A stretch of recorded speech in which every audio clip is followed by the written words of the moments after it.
quant à tout simplement qu'est-ce que le Kaddish. Alors permettez-moi de vous dire d'abord, c'est une très grande prétention que de vouloir dire qu'est-ce que le Kaddish en l'espace de quelques minutes qu'on a maintenant devant nous. Pour véritablement rentrer dans l'histoire du Kaddish, j'ai découvert en fait un puits sans fond dans lequel on pourrait faire peut-être même des heures et des heures d'études uniquement sur la prononciation, sur les noms, sur la Gematria, sur la Kabbalah, tout ce qui peut se trouver dedans. Et là, j'entends encore plus, bien évidemment, les propos des rabbins de dire qu'on n'a pas le droit de parler pendant le Kaddish. J'arrive à comprendre un peu mieux. Et peut-être que ça sera d'ailleurs un petit peu sur la chose sur laquelle j'aimerais finir ce cours. D'abord, j'aimerais qu'on revienne sur l'emphase même du Kaddish. Quelle est son assise? D'où vient-il? Quelle en est sa source? D'où vient cette prière? Une prière très bizarre en soi. D'abord, sur le nombre de Kaddish. Je ne sais pas si vous le savez, combien de Kaddish différents il y a? Il y a 5 Kaddish différents. Vous avez le Khatsi Kaddish, le Kaddish qui est le plus court, avec lequel les Marocains ont l'habitude de finir la prière, mais ce qui n'est pas si évident. Vous avez un autre qui est lui le plus connu, c'est un des plus connus en tout cas, c'est le Kaddish des Rabbanan, c'est celui qu'on fait à la fin d'une étude, on va en parler. Et aussi vous avez le Kaddish Yatom, c'est celui dont tout le monde entend parler, mais qui est finalement le moins ressourcé, on va voir qu'est-ce que ça veut dire. C'est-à-dire, c'est celui des orphelins, c'est lorsqu'on fait un Kaddish pour élever l'âme d'un défunt.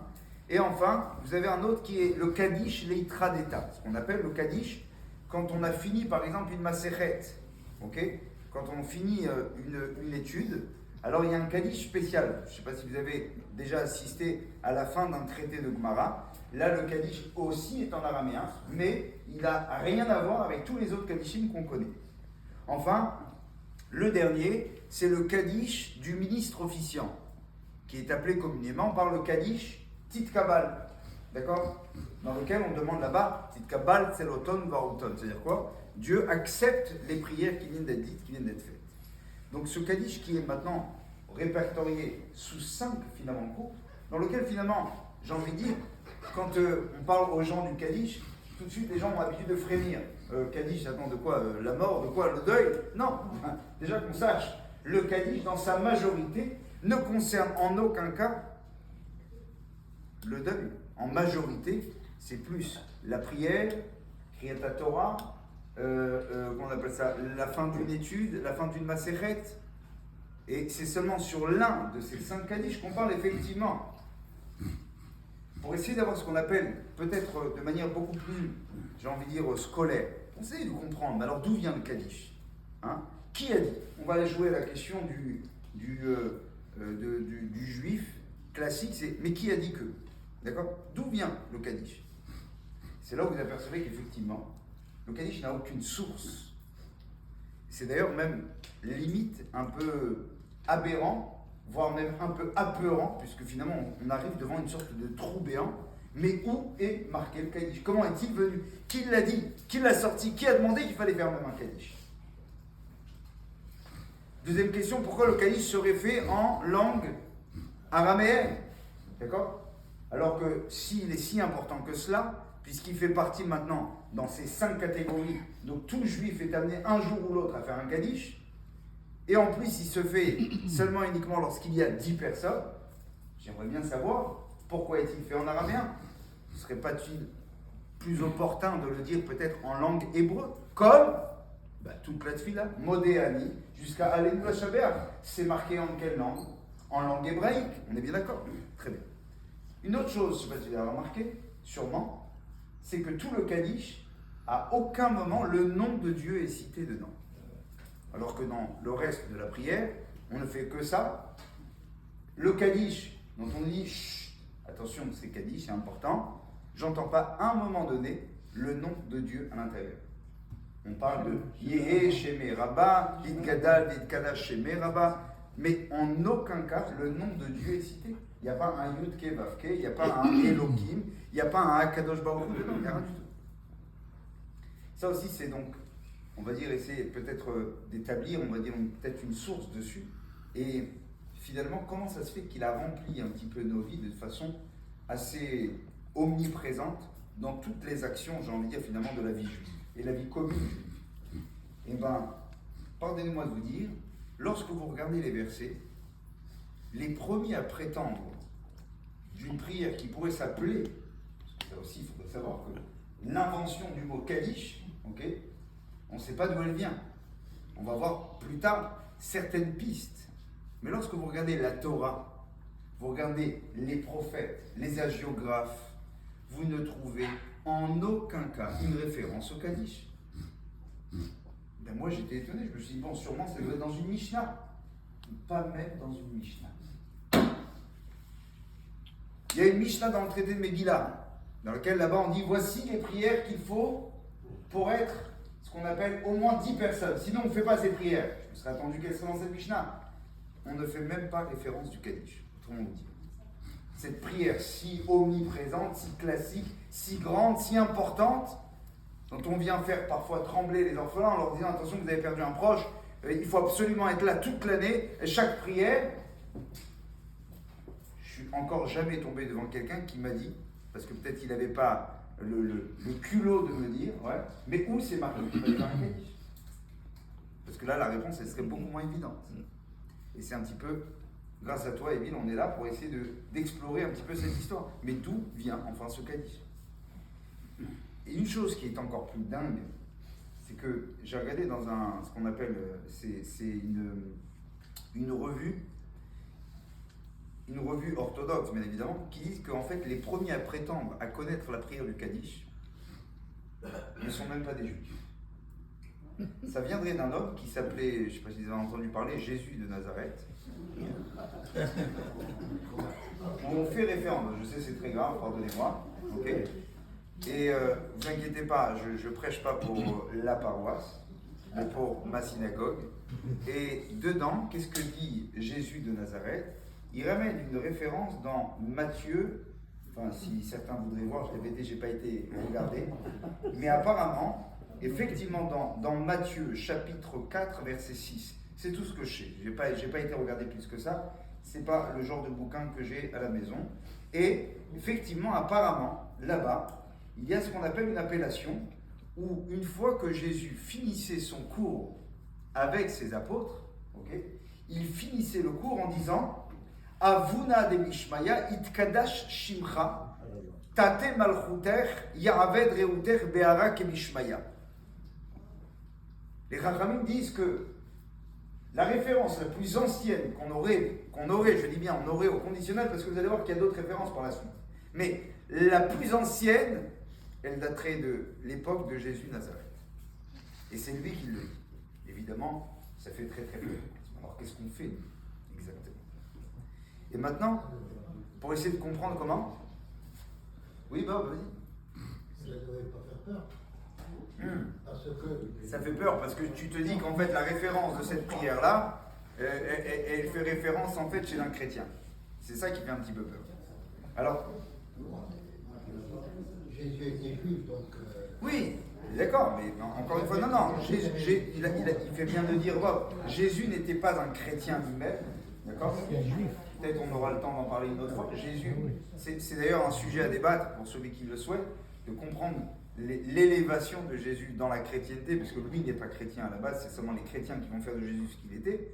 Et qu'est-ce qu'il avait de si mal, ce gars-là, apparemment, qui était un petit peu une sorte de personne assez génie, même reconnue par les Chachamim de l'époque, pour autant même mamzer, mais c'est pas maintenant notre histoire. En tout cas, ce que je veux savoir, c'est pourquoi, effectivement, la seule référence qu'on aurait, c'est les apôtres qui font référence du Kaddish de ce que disaient. En tout cas, pour essayer maintenant d'aller un petit peu plus profondément, pour essayer de regarder un petit peu dans les sources, et bien on s'aperçoit que les premières sources que nous avons commencent à dater seulement à partir du IIIe siècle. Seulement du IIIe siècle. C'est une Gemara dans le traité de Brachot. Je vais vous la citer très rapidement, à Marabi aussi. C'est une Gemara la plus répandue, d'ailleurs je pense que c'est celle qui est la plus connue de tous en général sur le Kaddish. C'est une histoire, fameuse histoire qu'on pourrait disséquer, encore une fois, qui nécessite un cours entier rien que sur cette histoire. Mais je vais essayer d'y passer très superficiellement. Il est marqué là-bas qu'une fois Rabbi Yossi dit un jour je suis parti prier, eh bien, je suis rentré dans une des ruines de Jérusalem. Et voilà que Eliaou Hanavi, Zachour Letov, est arrivé.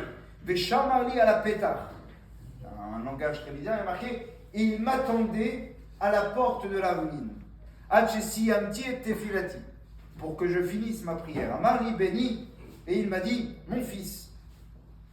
Très bizarre. Eliaou Hanavi qui dit béni. Ok. Il y en a d'autres, Gmarot, où il l'appelle Rabbi. Makol Shamat Abechou Bazo. Et il lui dit, dis-moi, quelle voix as-tu entendue dans cette ruine-là?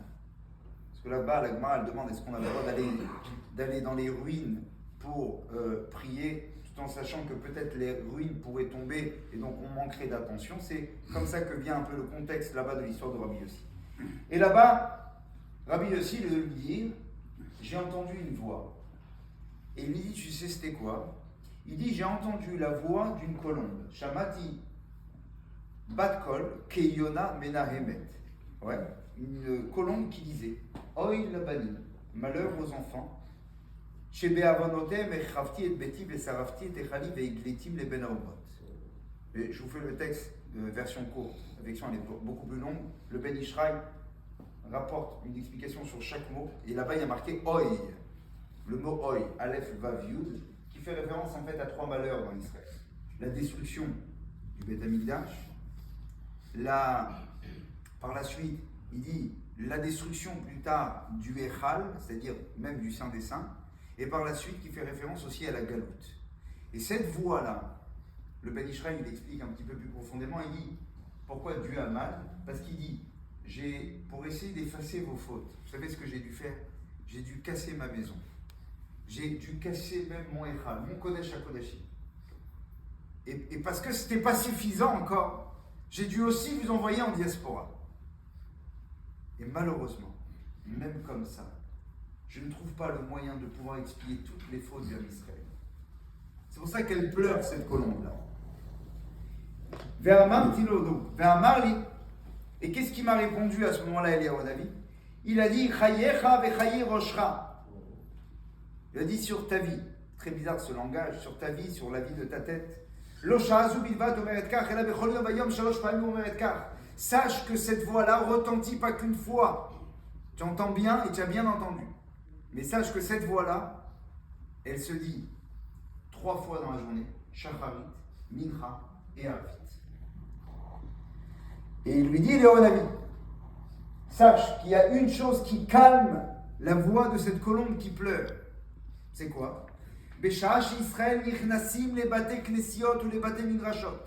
Lorsqu'il y a des juifs qui se rassemblent, comme maintenant, comme nous tous, dans une synagogue, dans une maison d'études, et qu'à ce moment-là, ils commencent à dire Yehe Shemeh Hagadol Mevorach. Voilà, première référence au Kaddish, depuis Bereshit Bara Elokim, Masechet Brachot, Daf Gimel, Amud Aleph. Yehe Shemeh Hagadol Mevorach. Quand les gens disent ça dans les synagogues, alors qu'est-ce qui se passe? Kosh Baruch Hu Mena'anea Berosho. Kosh Baruch Hu, il accepte et il dit ah, quel plaisir, comment on appelle ça? Quel apaisement. Merci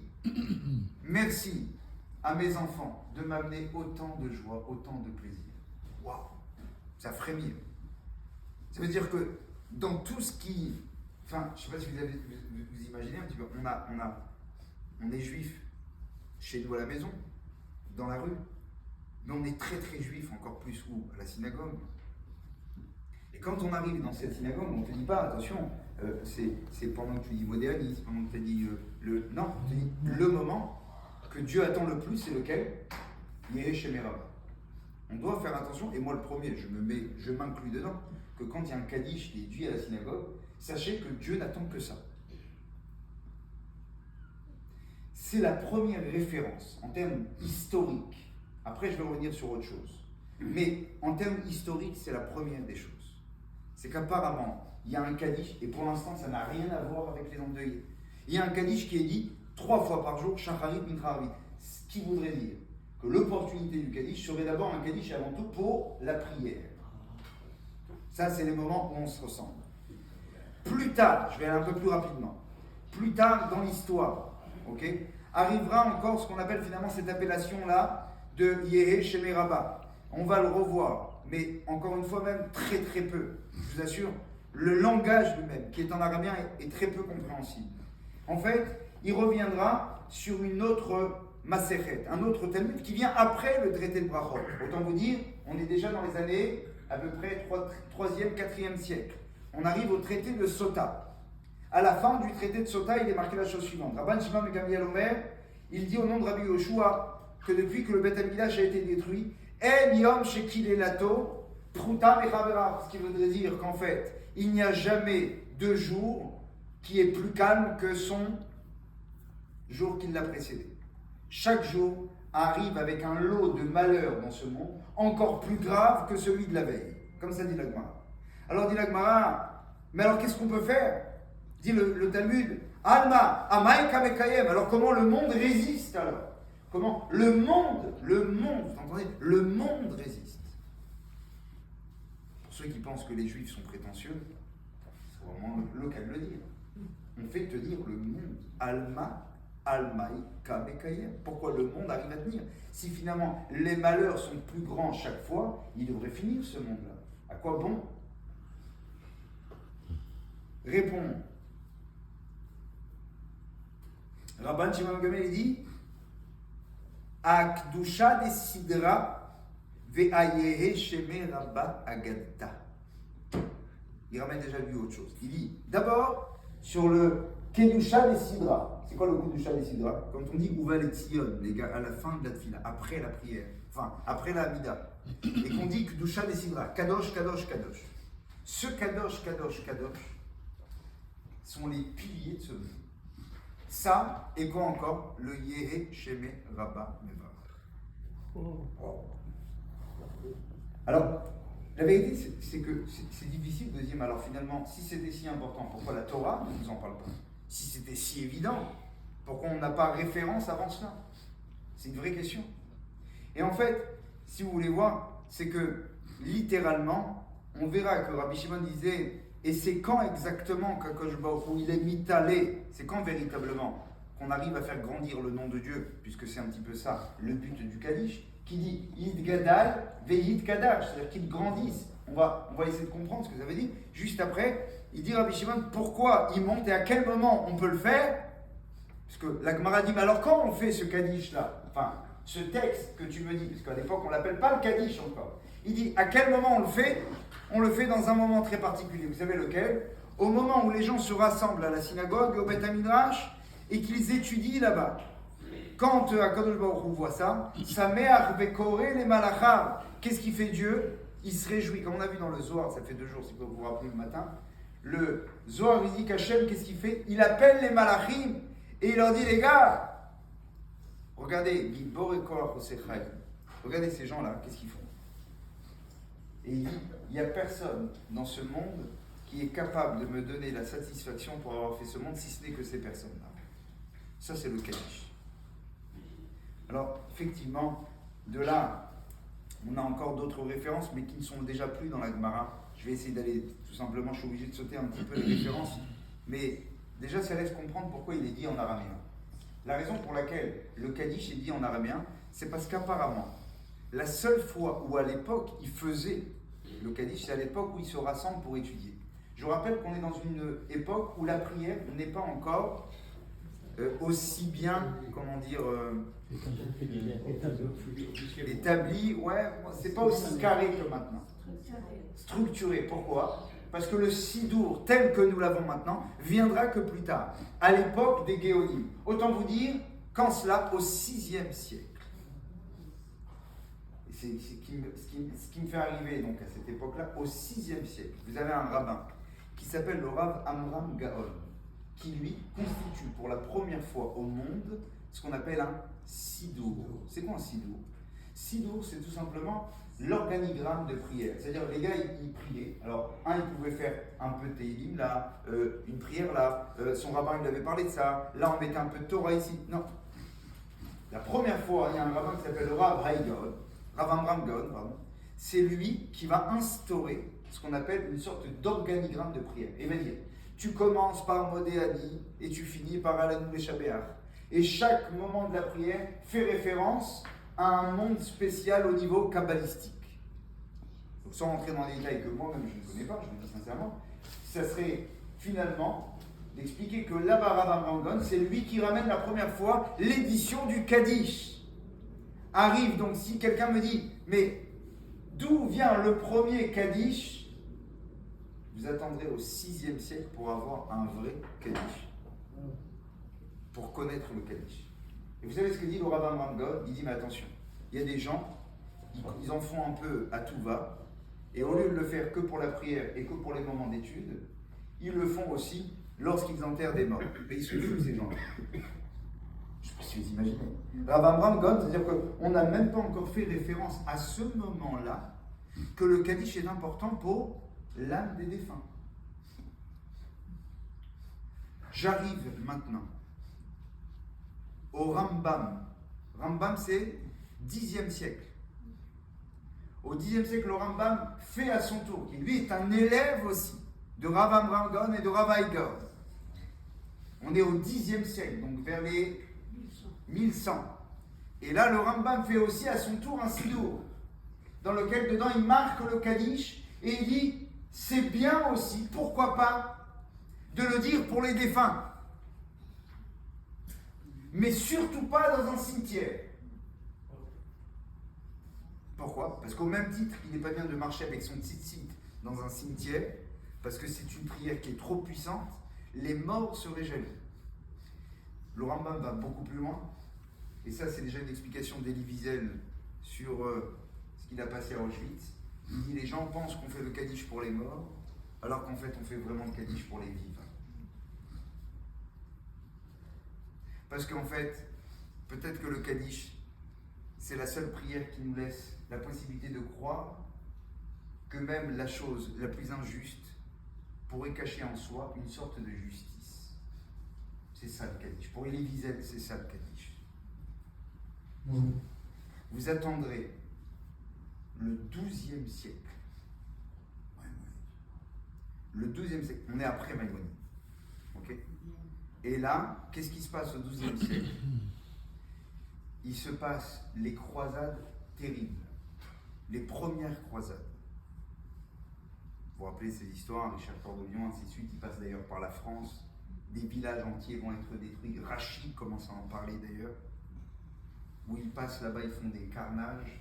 On ne sait même pas, à l'époque, c'est pas aussi médiatisé qu'aujourd'hui. Et le peuple ashkénaze, particulièrement, okay, c'est marqué dans ce qu'on appelle un sefer qui s'appelle le Or Zaroua, qui est un livre ultra reconnu dans le monde de la halakha et des décisionnaires de cette époque-là. Il dit, à cet instant, nous avons décidé, devant la tristesse alarmante dans laquelle nous nous trouvons, et les milliers de morts, on n'est même plus capable de compter tellement ils sont nombreux, que de devoir instaurer le Kaddish pour les morts. Et il dit, si quelqu'un vient me demander, mais d'où vous faites maintenant cette prière qui pour nous jusqu'alors n'était qu'une prière de la Tefila, ou bien tout simplement d'un Shiur Torah, entre parenthèses, c'est ce qui explique l'araméen, c'est parce qu'à l'époque ils sont en Babylonie, et en quelle langue ils sont en train de parler à Babylonie? Pendant le Shiur de Torah, ils sont en train de parler en araméen. Alors dans cette prière araméenne, si vous voulez, c'était la suite tout simplement de ce qu'il y avait. Et donc à ce moment-là, le Or Zaroua dit, il faut aussi instaurer cette prière-là pour tout simplement les morts. Alors, là je finirai avec deux choses très très importantes. Parce que c'est à ce moment-là finalement que c'est parti d'Ashkénaz, les deux pays d'Europe de l'Est tout particulièrement qui ont subi les croisades et qui n'avaient aucun moyen de pouvoir se consoler si ce n'est qu'à travers la prière du Kaddish. Et il y a la question de savoir, mais qui a dit au Or Zaroua que le Kaddish était si essentiel pour l'élévation de l'âme de quelqu'un? C'est là où il nous ramène un midrash.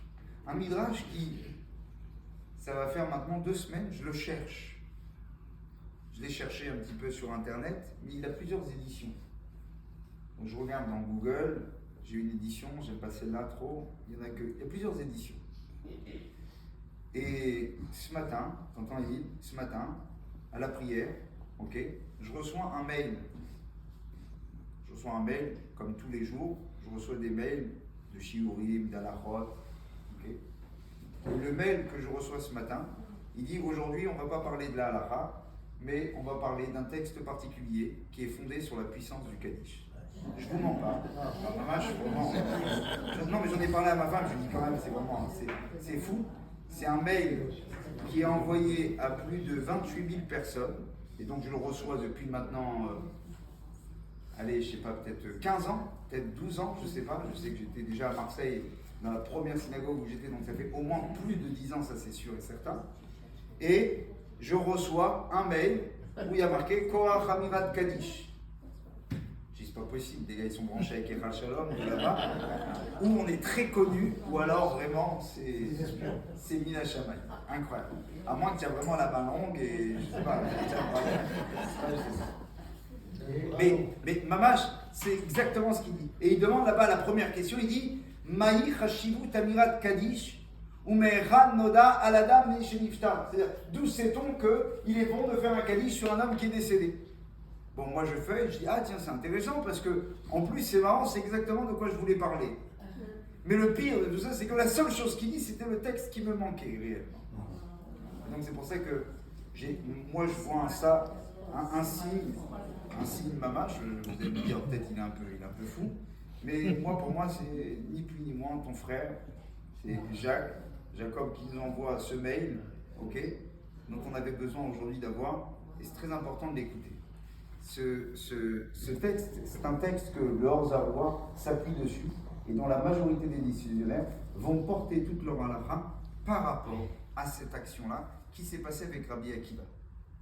Et comme je vous dis, cette histoire n'est pas racontée de manière très claire dans la Gemara, mais elle est racontée plus claire dans les Midrashim, ce qui laisse comprendre que finalement il y a des choses très très élevées dans cette histoire, qu'on n'est pas à même de tout comprendre, mais du moins de la comprendre de manière très superficielle. Avant même de commencer cette histoire, je vous rappelle que Rabbi Akiva, c'était ce genre de personnage qui était capable d'aller dans des sphères qui n'étaient pas du tout la nôtre, et pour autant d'y aller et de ressortir tranquillement. Rappelez-vous cette fameuse histoire, ok? Il y a 4 rabbins qui sont à Loup, à Pardes. Vous vous rappelez de cette histoire? 4 rabbins sont montés dans le jardin céleste. Ils sont tous repartis avec un problème. Certains sont morts, d'autres sont devenus fous, d'autres sont devenus des rebelles comme Elisha ben Abouya et ainsi de suite. Et il y en a un, on dit sur lui, Nirnas Beshalom, Veyatsa Beshalom. C'était qui? Rabbi Akiva. L'histoire est la suivante. Écoutez bien, parce que c'est celle-ci qu'il faut écouter essentiellement. Un jour, un homme, il dit Rabbi Akiva, Ra'adam Echad. Il a vu un homme qui était Aoum Veshachor Kepacham. Il a vu un homme qui était nu et totalement noir, couleur charbon. C'est important. Et cet homme-là, il portait sur lui une charge très lourde de quoi? De petites branches de buisson. Il dit Rabbi Akiva, je le vois courir de manière effrénée, un peu comme un cheval. Enfin, Gazar alav Rabbi Akiva. Très bizarre. Gazar. Rabbi Akiva décrète et lui dit stop, arrête-toi. Rabbi Akiva le regarde et lui dit pourquoi tu. Pourquoi tu travailles si dur comme ça?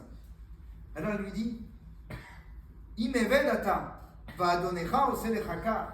Si tu es l'esclave de quelqu'un et que c'est un maître qui t'oblige à aller avec autant de dureté, alors sache, il dit Rabbi Akiva, Evde otomiyatra. Moi, je te rachète de ce maître-là. Comme ça il dit. Veim ani ata ani ma'ashi otra. Et si tu es pauvre, eh bien je te rendrai riche. Il est sûr que tu ne fais pas ça. Il avait trop de peine, Rabbi Akiva. Amar lo rato haïch. Vous savez ce qu'il lui dit l'homme à Rabbi Akiva? Il lui dit Bevakasha alte agveni. S'il te plaît, ne m'empêche pas. Il faut vite que je passe. Il dit mais qu'est-ce qui t'arrive? Pourquoi? Il dit Shema Elgezu alay otam amemunim alay. Il dit parce qu'il y a des gens derrière, ok, qui sont là et qui sont en train de me frapper avec ce qu'on appelle pulsa des noura, des torches de feu, des jets. Je sais comment on dit pulsa. Pinchas, c'est en français. Pulsa, c'est vraiment un lance-flamme, quoi. Je me fais traiter au lance-flamme. C'est pour ça qu'il était noir, ok, et il portait sur lui des brindilles avec lesquels il allait les consumer pour aller lui-même brûler dans ce même feu-là. Et donc une fois que le feu s'arrêtait, son maître lui mettait à lui du feu pour qu'il aille chercher d'autres bois pour aller encore rallumer le feu dans lequel lui-même brûlera. Et là il lui dit comme ça. Alors il lui dit s'il te plaît, tout rabbi que tu es, et c'est pour ça que vous imaginez bien qu'on n'est pas dans la rue, on n'est pas dans ce métier. J'imagine que Rabbi Akiva il est déjà dans un monde comme celui qui est céleste. Alors là il lui dit mais dis-moi, mais comment un homme peut-il autant souffrir? On est dans le Olam Haba, hein. Il dit, mais comment un homme peut-il souffrir autant? Il lui dit, il lui explique, chaque jour on me demande d'aller couper ce bois, et on le brûle dans le bois que lui-même il a fait allumer. Rabbi Akiva, alors il lui dit, s'il te plaît Rabbi Akiva, pousse-toi, j'ai pas le temps. Rabbi Akiva lui dit, attends 2 minutes encore. Il est en train de se faire, le gars il est en train de se faire au lance-flamme, et Rabbi Akiva lui dit, attends 2 minutes, je vais encore te parler. Et le gars il n'a pas le temps, même devant Rabbi Akiva, il dit, pardonne-moi, je ne peux pas te parler. Et là, qu'est-ce qui se passe? Rabbi Akiva lui dit, il dit juste, dis-moi, un gars comme toi, dis-moi, qu'est-ce qu'il a pu faire pour mériter autant de choses? Alors il lui a dit comme ça, écoutez bien. Il lui a dit,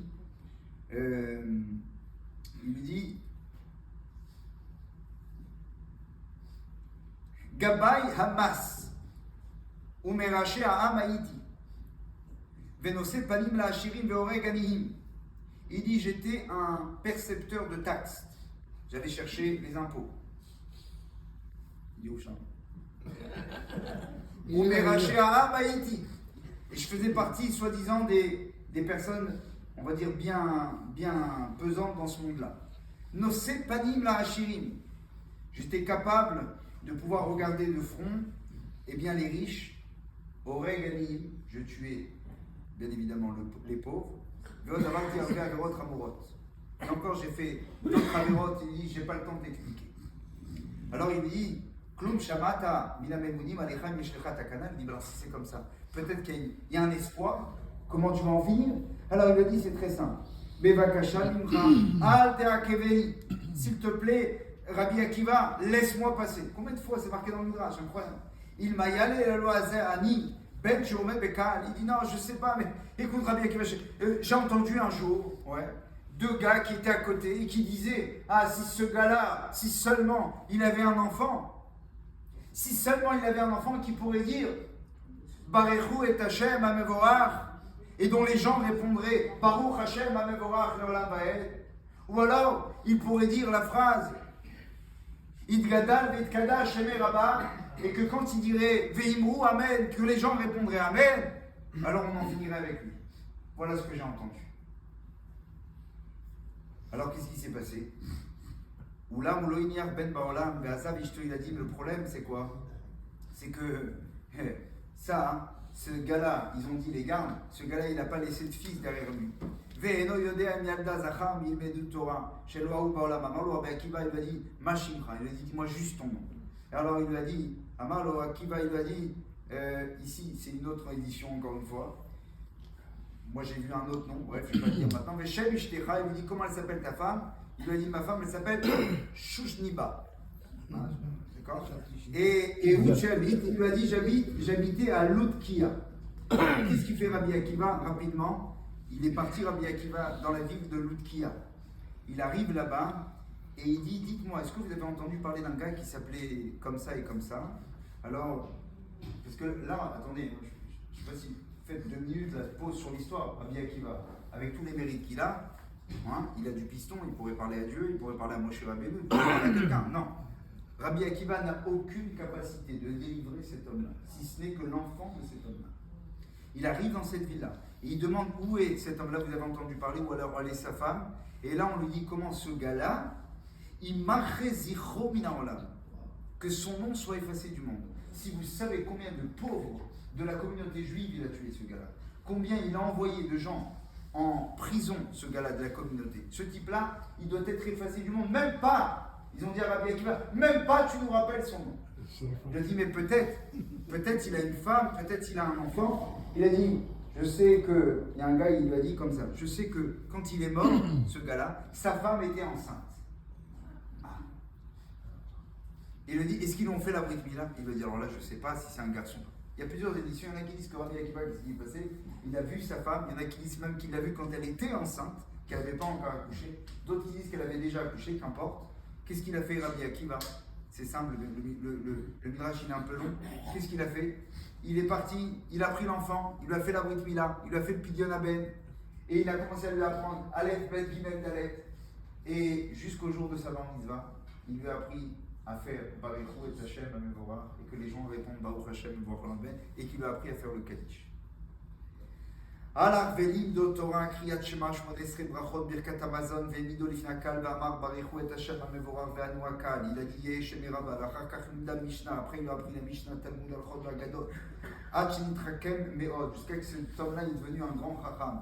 C'était d'ailleurs un rabbin qui va s'appeler plus tard dans le Talmud, Rabbi Nahum Hapakuli. Bref, en tout cas, qu'est-ce qui s'est passé? Vient en rêve la personne et qui lui dit à Rabbi Akiva, Yehi Ratson Shetanu Ardaatra Began Eden, Keshem Sheinar Taedati, il bénit Rabbi Akiva, il dit, pourvu que ton darat et que ta place soit dans les plus hautes sphères du Gan Eden, parce que grâce à toi, moi aussi aujourd'hui, je m'y retrouve là-bas. Voilà, la référence, si vous voulez, essentiellement de ce qu'on appelle la Amira du Kaddish et l'importance du Kaddish, dans lequel il y a ce qu'on appelle ici référence à une affiliation à travers les enfants. Les enfants ont la capacité. Alors vous allez me dire, les enfants, mais celui qui n'a pas d'enfant. Et là, je finis juste avec ça. Avant de dire le Kaddish, et on va le faire, et juste avant de dire le Kaddish, on a toujours l'habitude dans toutes les synagogues du monde, qu'elles soient Sfarad, Ashkenaz, Rassi, dans tous les cas, qu'est-ce qu'on dit?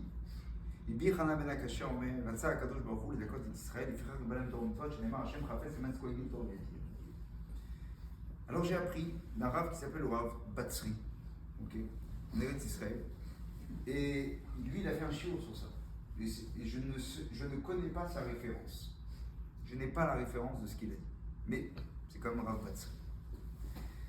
Rav Batsri nous dit que beaucoup plus tard, donc après le XIIe siècle et les croisades, où on instaure cette fois-ci le Kaddish, les gens commencent à comprendre que dans le Kaddish, il y a ce qu'on appelle des mahalotes de Kabbalah extraordinaires. Et c'est à ce moment-là où on passe, si vous voulez, le pouvoir au monde de la Kabbalah, avec la venue notamment du Harizal. Le Harizal qui va venir plus tard, et c'est lui le Harizal où il va décortiquer. Et là vous lisez littéralement le Harizal sur le Kaddish, c'est Einstein. C'est que des contes de Membet, Yutret, le nom de Dieu comme ça, et le nom de Dieu comme ça. Ce mot-là, il fait référence à ci, ce mot-là. Il y a une profondeur déjà qui nous dépasse bien évidemment dans ces mots-là. Quand on dit, et j'aimerais juste vous dire une chose que le Harizal dit, le Harizal dit quand tu dis Yehe Shemeraba, juste pour qu'on comprenne, et je finirai sur Rabbi Hanina ben Akashia. Yehe Shemeraba, c'est-à-dire quoi? Que soit le nom grand. Pourquoi le nom? Que soit Dieu grand. Et si véritablement le nom, c'est quoi? C'est Yud Kevavke, que le nom de Dieu soit grand, ben il est déjà grand. C'est pas parce que toi tu vas le dire qu'automatiquement il va devenir plus grand. Et ça rentre cette question dans ce qu'on appelle une sorte de malbim sur un verset dans Yecheskel, dans lequel là-bas il nous dit qu'en fait, le but du Ham Israël, c'est d'avoir la capacité, comme on passe dans les parachutes en ce moment, où on voit ça sans cesse, ou Bezot Tedou Ki Ani Hashem. Le but du juif, et comme on a dit d'ailleurs lundi soir dans le shiur dont on a parlé de l'argent et des juifs, on a parlé de l'importance. Notre mission à nous, c'est quoi? C'est de révéler Dieu dans toutes les sphères de ce monde-ci. C'est notre but. Si vous voulez me dire de manière très, très, très grossière, quel est le rôle du juif dans ce bas monde? Révéler la divinité. Dire que dans un café, dans un gâteau, on peut retrouver Dieu, que tout se passe à travers Dieu, et que tout ce qui se passe, c'est uniquement par le décret et le dessein divin. Ça, c'est notre but à nous. Vous comprenez d'ailleurs pourquoi, à ce moment-là, celui qui fait Chilul Hashem, un juif, qui profane le nom de Dieu, c'est-à-dire que un juif qui montre un exemple pas si admirable, cette faute-là n'est pas pardonnée même le jour de Kippour. Comment ça se fait? Pourtant le jour de Kippour on pardonne tout. Non. Le Rambam, il y a une faute qu'on ne peut pas te pardonner même avec 10, 20 ou 100 Kippour. C'est laquelle? Chilul Hashem. Tu sais pourquoi? Très simple. C'est parce que le but de ta présence dans ce monde, c'était d'amener la divinité, de révéler le divin qui est dans le nature. Et toi, qu'est-ce que tu viens de faire? Tu viens d'enlever la possibilité de dire qu'il y avait du divin dans la nature. Tu as fait l'antithèse de ton existence. Même Kippour ne peut rien pour toi. Cette personne-là, dit le Rambam, sa seule expiation sera dans le monde futur, uniquement.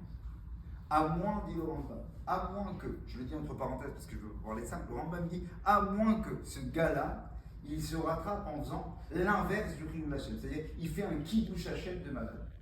C'est-à-dire celui qui a volé l'État de la France, et après il vient se pavaner devant les médias en disant nous les Juifs on est trop forts, on sait arnaquer l'État français, et qu'on a volé des millions de personnes. Il faudrait que ce gars-là, eh bien, au même titre, il arrive à renverser et faire exactement la même chose, mais cette fois-ci comment? Dans le Kiddush Hashem. Peut-être, à ce moment-là, dit le Rambam, ce gars-là peut être pardonné. Mais Kippour ne compte même pas pour ce genre de faute. Pourquoi? Parce que nous, ce que nous avons est notre devoir. Et c'est d'ailleurs ce qui est très important parce que les gens disent, mais 2 secondes, ça veut dire quoi? Baruch Ata Hashem. Vous êtes demandé une fois la question? Parce que si je demande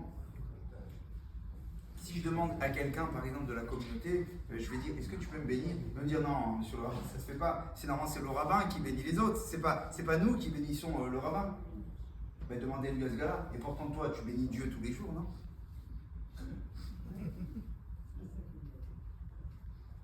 Donc moi, tu ne bénis pas, mais Dieu, tu peux le bénir à chaque moment. Baruch Ata Hashem. Et c'est une vraie question. Est-ce que Dieu a besoin d'être béni? Il est la source de la bracha.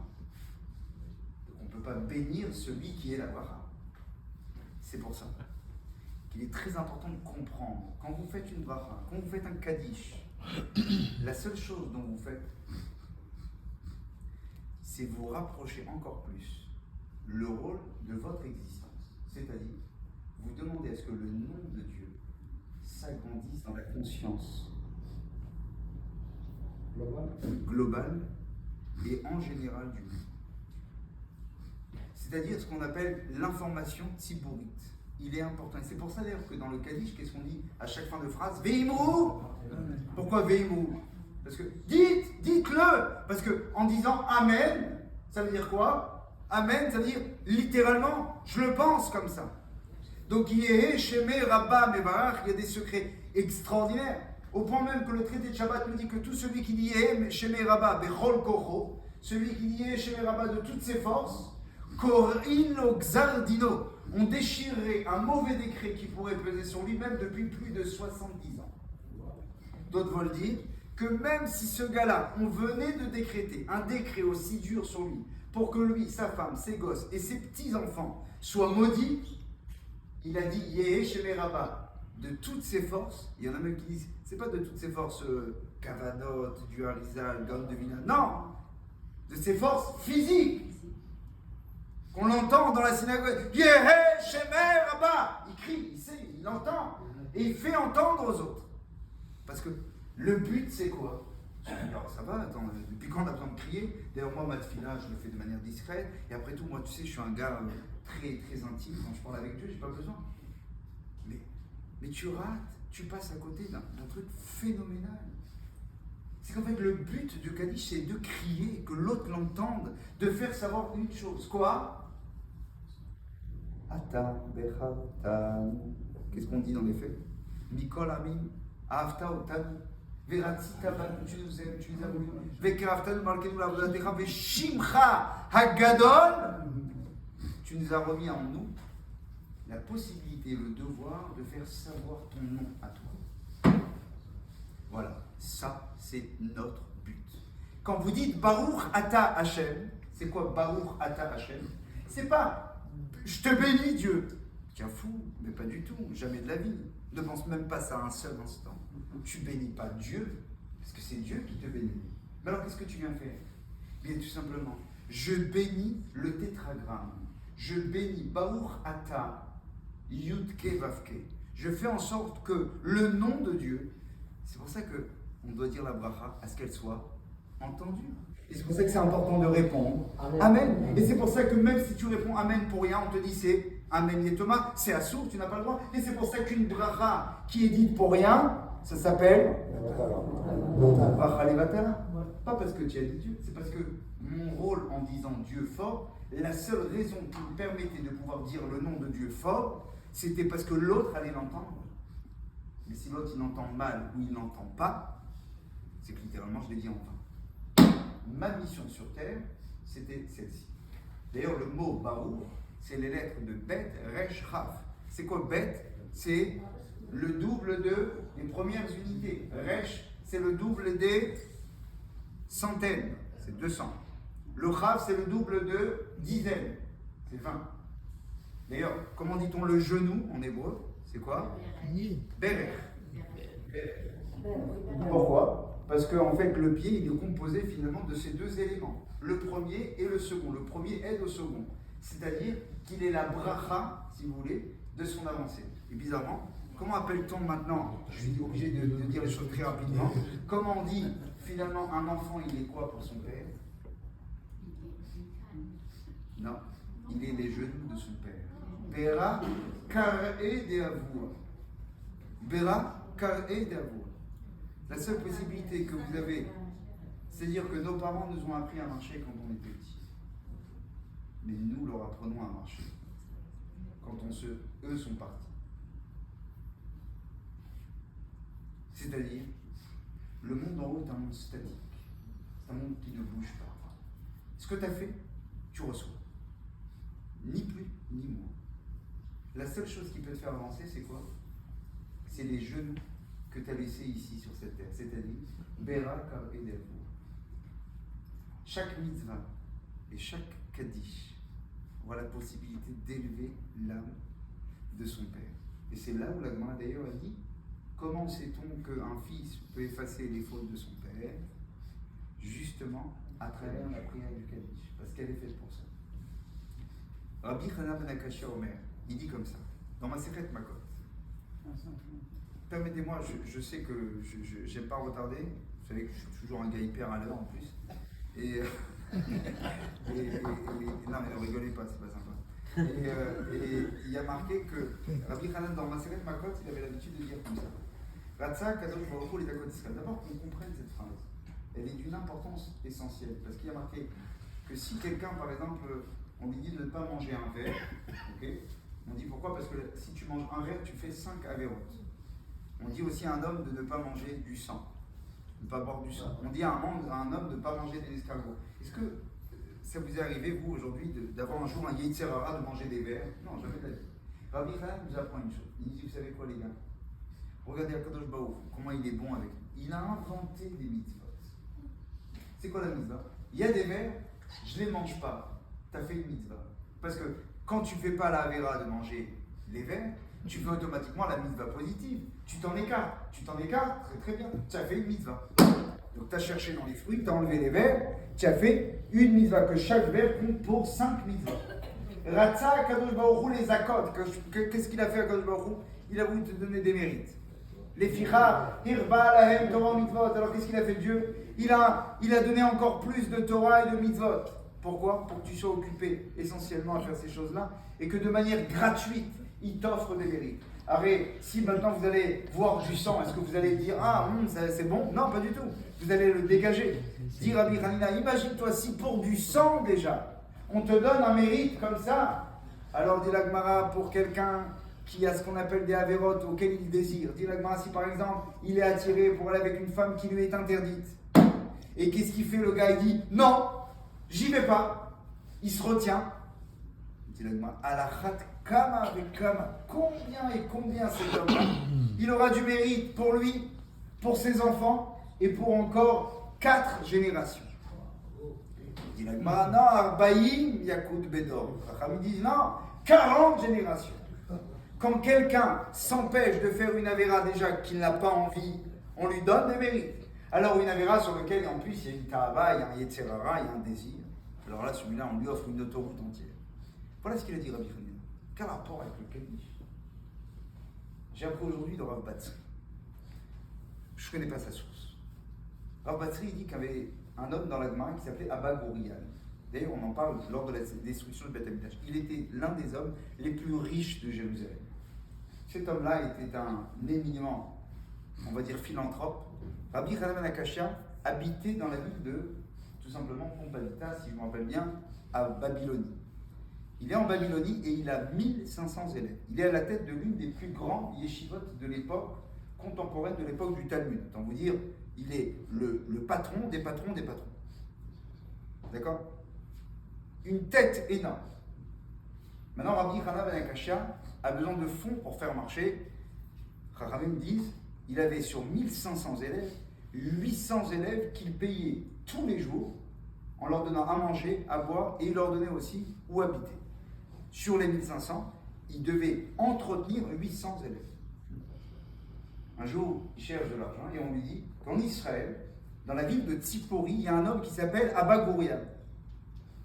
Il va voir Abba Gourian, et ce Abba Gourian, philanthrope exceptionnel, chaque année, il donne pour la yeshiva de Rabbi Hanan ben Akashia. Et comme ça, Baruch Hashem, Issachar et Zebulun.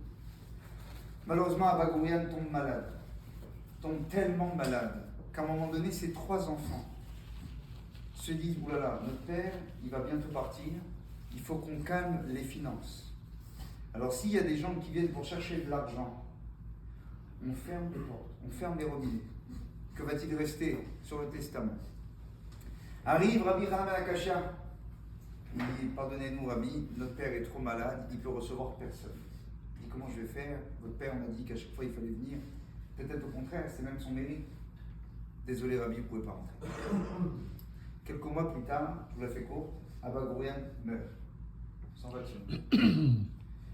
Ce jour-là, ils demandent à Rabbi Hanan ben Akashia de venir à Tzipori pour faire l'enterrement de leur père Abba Gourian, qui était un philanthrope énorme, avec des liens avec Rabbi Yochanan de l'époque de la Gemara et ainsi de suite. Et on dit que Rabbi Hanan, on marque, si je me rappelle bien, dans le traité de Sota là-bas, l'oraison funèbre qu'il fait. Il fait une oraison funèbre sur Yitzhak, où il dit Vayelech Haïsh Vaïgdal Admeod. Cet homme-là était devenu quelqu'un de très très grand. Il fait référence à Yitzhak Avinu dans la Torah. Et qu'est-ce qui est marqué chez Yitzhak Avinu? Vaïsetemum Pelishtim. Malheureusement, à un moment donné, les Philistins, qu'est-ce qu'ils ont fait avec Yitzhak? Ils ont bouché les puits d'eau. La richesse qu'ils représentaient, ils les ont bouchés. Et il a dit devant tout le monde, c'est quoi Pelishtim? C'est les enfants d'un défunt, malheureusement, ils empêchent la bracha à leur père. Vaïsetemum Pelishtim. Ça a fait bien évidemment beaucoup de bruit, vous imaginez, mais bon, Rabbi Hanan, il était déjà, il s'est dit, de toute façon, j'ai plus rien à perdre, et je veux leur dire quelque chose qui véritablement va les faire réagir. Qu'est-ce qui s'est passé? Rabbi Hanan, il est parti, il savait que maintenant, il n'avait plus du tout aucune source financière pour faire marcher ces 1500 talmudim qu'il avait à la Babel. Il prie, et là, il raconte que, littéralement, il tombe, vint le voir en rêve, Abba Gourian. Abba Gourian, il lui dit, Rabbi Hanan, il faut que je vous raconte quelque chose. Quand j'étais petit, mon père est mort et m'a laissé une richesse qui était colossale. J'ai grandi de manière extraordinaire avec une bouche, avec une cuillère en or, comme dit-on dans la bouche. J'étais un homme qui ne manquait de rien. Et voilà que, quand j'ai commencé à grandir, on m'a filé les affaires de mon père entre mes mains. Mais j'avais peur. Il y avait beaucoup de gens qui étaient là pour me faire du mal, pour m'attaquer. Et moi, je voulais juste une vie juste simple. Je voulais pas que des gens puissent me perturber. Alors, qu'est-ce que j'ai fait petit à petit? J'ai commencé à vendre. J'ai vendu les esclaves, j'ai vendu les servantes, j'ai vendu les terrains, j'ai vendu le mobilier, l'immobilier, j'ai tout vendu. Parce que j'ai gardé juste une toute petite partie avec moi. Et même comme ça, les gens ont commencé à dire, ah, celui-là, il est en train de brûler tout l'argent qu'il avait son père. J'ai voulu partir totalement. Qu'est-ce que j'ai fait? Je suis parti dans une ville qui s'appelle Tzipori. J'ai tout vendu. J'ai gardé juste un petit diamant avec moi. Le reste, je suis parti dans le cimetière de Tzipori, là où plus personne n'allait enterrer leur mort. Et j'ai enterré tout ce trésor dont je disposais. Colossal. Tout ce que j'avais, je l'ai enterré là-bas.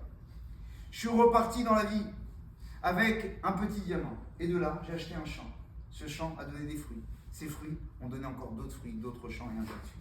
Toute la richesse que tu connais ne vient que de ce petit diamant que je disposais. Et ainsi, je t'ai rencontré. Et comme ça, j'ai commencé à te donner la parnasse. Moi, je te demande une chose. pourvu que mes enfants, je leur ai jamais dit où était caché ce trésor qui est à Tzipori. J'ai jamais voulu leur dire. Pourquoi? Parce que comme ils n'allaient pas dans le chemin de la Torah, j'ai eu peur qu'ils usent de cet argent et qu'ils le mettent malheureusement pas à profit de la Torah. Mais à toi, je sais que tu pourrais faire convenablement. Alors qu'est-ce qu'il fait?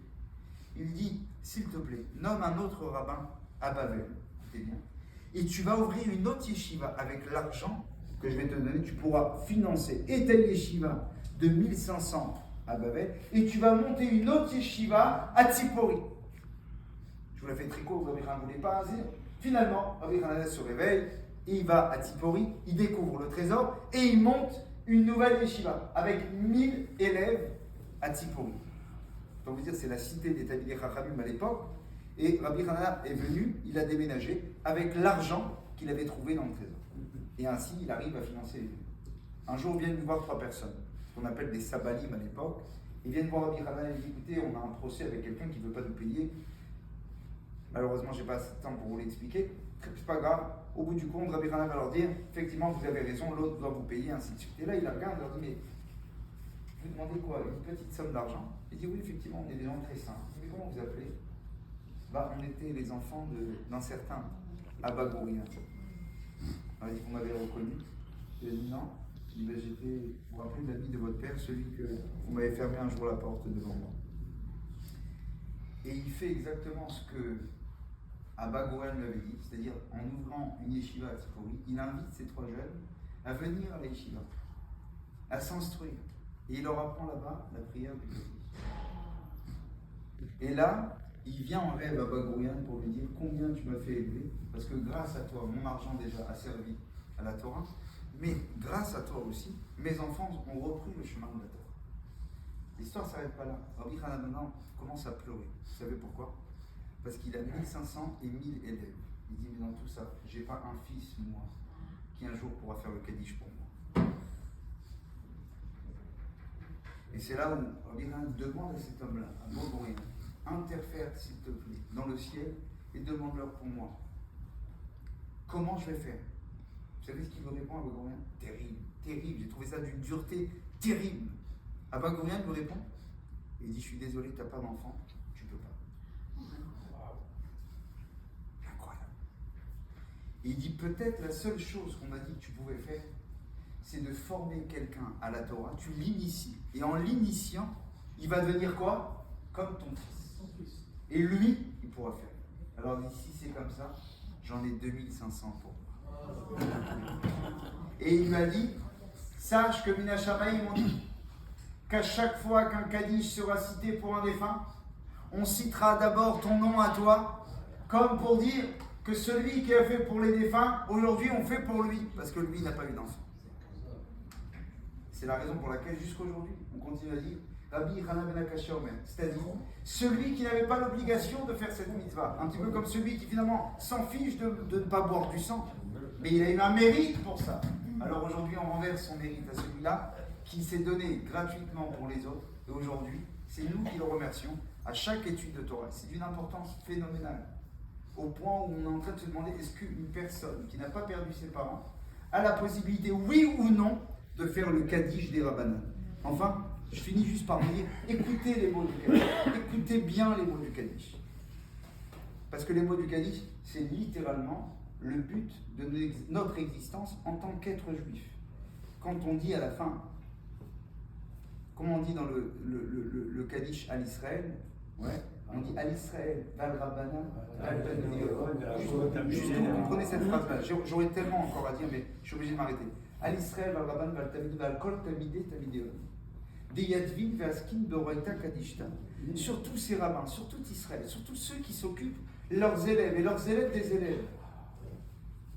Dit Bechol Atar Ve'atar. Chaque endroit, on prie pour tous ces rabbins. Pourquoi tu pries pour tout cela?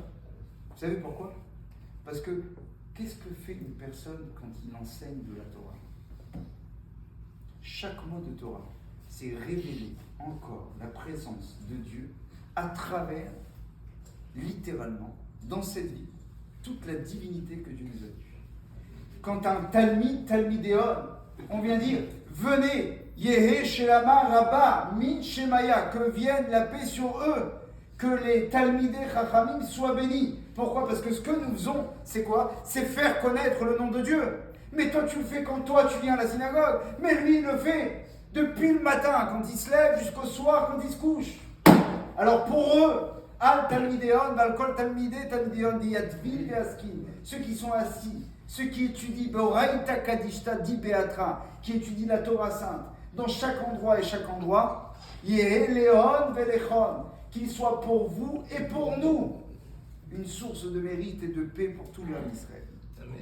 On a vraiment maintenant un petit peu ce qu'on appelle, je dis bien de manière très superficielle, vraiment de manière très superficielle, on n'imagine pas tout ce qui est à l'intérieur, chaque emplacement de nom, et que quand on dit Veim ou Amen, vraiment qu'on le dit avec toutes les kavanotes, j'espère, Bezrat Hashem, qu'on aura la possibilité de faire encore grandir son nom. Et je vous dis, on est dans une époque où aujourd'hui, moi je remercie le président Trump, quand le gars il te dit qu'il arrive, et il a dit une chose, Trump, le jour de son intronisation. Je rigole pas, je sais qu'il est un peu dingue, mais de toute façon vous pensiez déjà, mais Trump, il a dit le jour de son intronisation, il a dit j'ai su que j'étais nommé par Dieu quand j'ai été sauvé de la balle qui est passée à la. Quand il m'a sauvé, j'ai compris que Dieu, le président des États-Unis, le gars, le king of the world, ouais, il est en train de te dire aujourd'hui, okay, que Dieu lui a donné ce qu'on appelle une mission aujourd'hui, c'est de pouvoir faire. On est dans des temps où réellement nos prières de Idgadal et Idgadas sont littéralement en train de se réaliser. Alors pourvu, Bezrat Hashem, qu'il soit encore et encore plus grand. Amen. Bichanania ben Akashia Omer, Rasa Kadosh Baruch Hu lezakot et Israël, לפיכך יקבע להם תורה ומצוות שנאמר, אדוני חפץ למען צדקו יגיד תורה ויגיד. ידע ויקדש שמך. אמן. אמרתי ולך ירוקי ואביא מחותי וישמח וכאן יקראים בשמך. אמן. היכון ומלכות היכון בישראל, ועמדה בזמן קריב ויזרם. אמן. יהיה רבה דבר.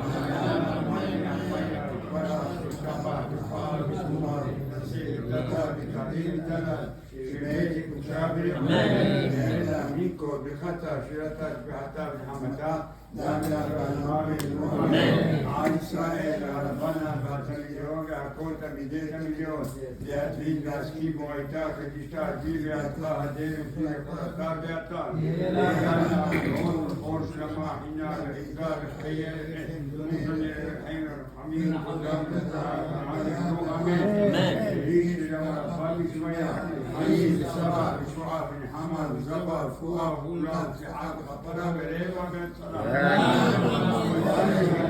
ישראל ואמרו אמן שלום ורבה ורחמה ועשה שלום עלינו ועל עמו ישראל ואמרו אמן